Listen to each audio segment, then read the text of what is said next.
Hello, everyone. Welcome to the Around the Big Ten podcast. I'm Mark Givler, joined here as always by Chip Minnick. We're going to do a little bit different format here the next couple of weeks. Instead of doing one 40-minute Around the Conference show, we are going to kind of answer or not and attempt to discuss, we'll say, three questions that each Big Ten team has as spring ball gets going here in a few weeks. So kind of three big things we think these teams need to figure out in the spring. So we'll do these in 10 to 15 minute segments, and we'll run them individually versus the long form, maybe talk about 5 or 6 different teams over 40 minutes. We're going to talk about every Big Ten team for about 10 to 15 minutes. What are their questions? What do they need to answer during the spring? Just that concerns, things like that. And so we're gonna start this off. We're going to talk about Michigan State. This was completely arbitrary. There's no method to our madness here. We're not going in any type of order. We're just throwing darts at the board right now. We're gonna kick things off with Michigan State. Obviously, look, second year for Jonathan Smith. First year, not what I think a lot of fans were hoping for. 5-7, we're not able to get bowl eligible. I was a big fan of the Jonathan Smith hire, so my opinion is on the line here. Coming into year 2, I think he's got to show a little bit of improvement, obviously. But Chip, let's get right into it. He brings in Aiden Chiles from Oregon State with him. Chiles shows he's got tremendous talent. He showed a lot of flashes last year, some very, very good, also some not so great. Isn't it Aiden Chiles' development the biggest thing this offseason for this program in terms of taking the next, isn't your second year quarterback taking another step? Doesn't that have to be right at the top of the list? Certainly. I completely agree. And I'm with you. I guess I will put my opinion out there that yes, I'm very much in favor of the Jonathan Smith hire. So you can count me along with you that, I think this is a good thing for Michigan State. But getting back to the question about what is so paramount to Michigan State taking that next step is the continued development of Aiden Chiles at the quarterback position. He showed flashes of brilliance.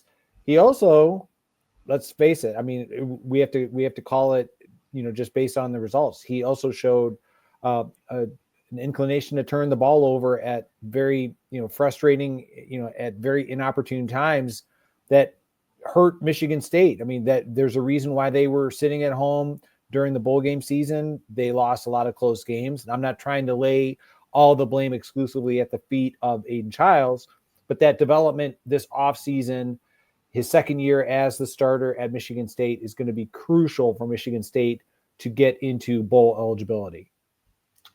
Yeah, he down the stretch, especially the turnover started to mount. Now they played three of their last 5 games were against really good teams. So they played Michigan, Indiana, Illinois, were 3 of their last 5. But he did throw 7 interceptions. Or I'm sorry, he limited the interceptions. I'm all mixed up here. He limited his interceptions the last 5 games. They played 3 very good teams.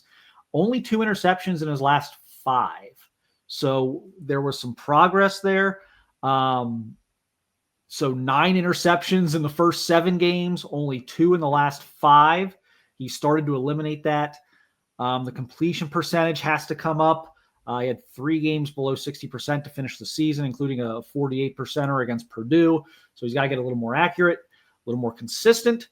But here's something else, kind of interesting, coming off a 2,400-yard first year as a starter. He's 19 years old still as we record this. He doesn't turn 20 until September. So he is a puppy.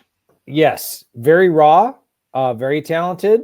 Like you said, showed signs of improvement down the stretch. I mean, let's face it, a few of those early games that, Michigan State, I mean, what I thought was extremely impressive was his poise, just to kind of, some praise here when I saw Michigan State rally against Maryland. That's an example of that was, that's something to be excited about. We've already addressed the idea of, some of the turnovers that you want to eliminate. So one of the things that I find always challenging, and this is not exclusive to Aiden Childs, is that, okay, year 2 of a quarterback, not only for the development, but let's face it, the rest of the conference has seen maybe not, all of Aiden, not the entire conference has not seen Aiden Childs, but they've seen him and when he's been good and what's caused him issues. And so this offseason for the rest of the Big Ten is an opportunity for them to kind of try and figure out, hey, what are some of the things that frustrated him? What are some of the things that caused him problems? So making sure that not only Aiden Childs develops, but also is prepared for the things that in year 2 of Big Ten football that he will be prepared for from opposing defenses. Yeah, and look, Michigan State, if you're looking for a silver lining here, because Michigan State lost 4 of its last 5 and really lost 7 of its last 9 after 3-0 start, but they played one of the toughest Big Ten schedules. They went at Oregon, they had Ohio State at home against Iowa, at Michigan, home Indiana, at Illinois. Like they missed Penn State, and like that was it. Like they got everybody else on their schedule last year. So, it was very much learning, very, very much some learning pains, some growing pains there. But, again, Childs, only 2 interceptions his last 5 games. In fact, 4 of his last 5 games, he didn't throw an interception. He threw 2 interceptions in the loss to Indiana. So he started to figure things out a little bit there. But again, I think they're going to be looking for a little more efficiency, a little bit more, just decision-making, both in terms of taking care of the football, but also in being more decisive and getting rid of the football. He was sacked 30 times, which brings us into one of our number 2 point here, which is revamped offensive line. We're going to find out, or Michigan State certainly is going to find out a lot about their offensive line this spring. They struggled this past year. It was not a strength of their team. Childs, even despite being very athletic and having a lot of escapability, again, was sacked 30 times in 12 games. They went to the transfer portal and they brought in 4 offensive linemen with starting experience. Now, 2 of them are FCS guys, Connor Moore of Montana State, Caleb Carter, Western Carolina, but they brought in Matt Goldman from Wake Forest, Luka Vinchik from Oregon State, knows Jonathan Smith, obviously. So they brought in 4 guys with starting experience. So this is going to be, if nothing else, a totally revamped offensive line. What are some keys here? Like, the good news is that they recognized a problem and they really went after it hard. But now don't you have putting these pieces together, right? Oh yeah. The reason I had that smile on my face is that, okay, they recognize that there's a problem. That's not to sound overly cliche, but the first step in solving any problem is acknowledging that there is a problem. And the fact that they addressed it very aggressively within the transfer portal with 4 guys means that, all right, we need to get this figured out. We have this talented quarterback. We need to protect him better. We need to make sure that our running game is efficient. And those are things that Michigan State, with adding these players, that's a step in the right direction. The reason why this is easier said than done is just because you've added these 4 players doesn't necessarily mean that, oh, it's a plug and play. Okay, the problem is solved. Is that it's a matter of cohesiveness and chemistry that has to be developed in spring football, which is going to be especially important for a team that is in that rebuilding mode, as well as over the summer in terms of making sure that you get everyone in the right position, that everyone is, the communication between an offensive line is paramount. And I'm going to be knocking on wood here, everyone stays healthy, because just because you've added these guys doesn't mean that, you're going to escape the injury bug. Any Ohio State fan will tell you that, it was kind of dicey down the home stretch of the national championship run.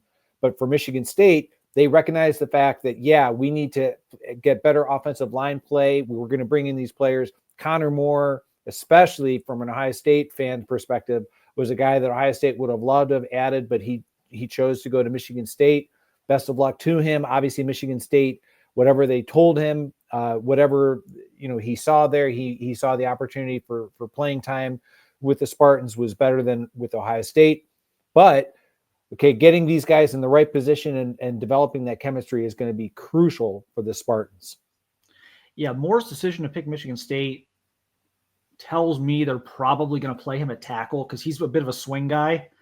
Ohio State, I think, was looking at him to come in and compete at offensive guard, having already taken 2 tackles out of the portal. So that tells me, as we try and piece this Michigan State offensive line together, it tells me that Connor Moore's probably going to get his first shot at offensive tackle.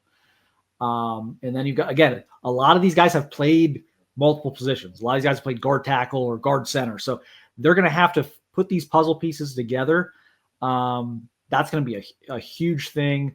You've got some good receivers. You've got Nick Marsh coming back. You've got Sean McCray coming in from Kent State. You've got a quarterback that's very talented, that showed a lot of good stuff last year, that has a big upside, still a young guy. And so if you can protect, and if you can, give this kid some time and give these receivers some time to get open, I think you can really kind of turn this offense around. It was not a dynamic offense.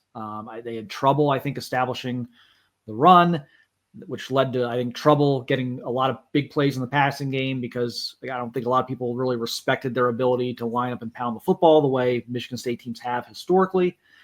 So this will be a huge thing. If you could get a jolt from your offensive line and a year 2 improvement from Aiden Childs, things could look a lot different for Michigan State in 25 than they did in 24. So those will be 2 big things. And then the third thing we're going to talk about, they have some new coaches, and one of them kind of goes into the development of Aiden Childs. John Boyer is now going to be the quarterback's coach there. He worked at Oregon State. They've got a new safeties coach, James Adams. The defense at Michigan State was not up to snuff. I think we got used to Michigan State being one of the most physical teams in the league under Mark D'Antonio. This is a team that always seemed to play great defense. I thought they played pretty good defense early in the season. Obviously, Ohio State gets them. Oregon gets them. Then, they do beat Iowa, but then they give up 47 to Indiana, 38 to Illinois, 41 to Rutgers, kind of down the stretch. It kind of went off the rails a little bit there toward the end. So, getting James Adams in there and maybe revamping that secondary a little bit. But, with the Boyer thing's interesting to me just because of his history with Jonathan Smith. Does that help maybe with this Aiden Childs transition? Because Childs transferred from Oregon State, was with Smith at Oregon State for the 1 year there, and then over to Michigan State. Is this just one big, just cohesive play, I guess, here, as far as making sure everyone's aligned? I think so. The fact that, okay, focusing on John Boyer for the time being, he's coming in as the quarterback's coach. So we've already addressed, Jonathan Smith as the head coach. Well, the offensive coordinator at Michigan State, Brian Lindgren, he served as Michigan State's quarterback coach last season, but now he's basically in a lot of ways this is going to allow for, I think, a more cohesive offensive, I guess you could say, just, like the voice, if you will. The fact that when it comes to John Boyer, that, he has number of years of experience coaching under both Smith and Lindgren. He spent 6 seasons there, as a quality control coach, senior advisor on the offensive side of the ball. He was Oregon State's tight ends coach this past season. So I think it helps that when we talk about that crucial development for Aiden Childs, the fact that he's going to be coming in and he already knows kind of how Smith and Lindgren like to operate. This can only help that, like you're giving Aiden Childs more of that trusted advisor within the quarterback's coach room to, kind of help him, in his maturation process. Now, as far as James Adams, this is going to be kind of interesting because he spent a significant number of years down at Wake Forest. He does have some Big Ten experience. Looking at his resume, the fact that he was the cornerbacks coach at Purdue about 4 years ago in 2021. He also had a stint at Western Michigan in 2019. But as I said a few moments ago, the vast majority of his experience was at Wake Forest. He played at Wake Forest in 2005 and 2006, graduate assistant, spent a lot of time down in Charlotte and at Wake Forest. So I think it helps to have a guy that has a little bit of experience within the Big Ten, but also I'm just guessing from a recruiting footprint standpoint, the fact that he has experience down south in North Carolina is going to help Jonathan Smith and just the recruiting inroads that they're trying to make probably down in that area of the country. Yeah, and long time he's coached corners and safeties over the years. So he's got like I think roughly 16 years of experience, 15, 16 years of experience coaching defensive backs. So this is a defensive backs, specialist. Again, pretty good track record in a few years at Wake Forest. Had a couple of guys drafted. Malik Mustafa is probably maybe his best known guy. Went to the 49ers, and so he's had a couple guys go to the NFL from his room at Wake Forest. So he's got a pretty good reputation, and that'll be interesting to see. Again, they struggled. They struggled in their back end last year. So again, how quickly can these guys get with the program and kind of make their put their stamp on things, kind of help those rooms develop, I think will be another key. But again, I look at Michigan State. I don't see a team where I look at their roster. I'm like, well, like we talked about this, and we'll probably get into this one later. Like you look at Purdue, and you're like, what are they going to do this year? Like I don't feel that way when I look at Michigan State. I know they were 5-7. I know they didn't make a bowl game. I know like they didn't finish strong. There's a lot of things I understand, but like I look at their roster, and I say like I see a path to some significant improvement this year. Yeah, Michigan State, they're not far off. And I've said this before on previous episodes. I understand the frustration if you are a Michigan State fan that, okay, you want to get back to being a contender in the Big Ten, and why is it taking so long? And I think if anything, and this is, I realize this is going to be, probably interpreted as a shot at Michigan State. I like to think of it that Jonathan Smith is doing it the right way, that in terms of, what happened, previously under Michigan State, they right now, Michigan State, or I should say last season, Michigan State, they were kind of, paying the price for, the previous regime's mistakes and trying to kind of dig themselves out of it and get themselves on more solid footing.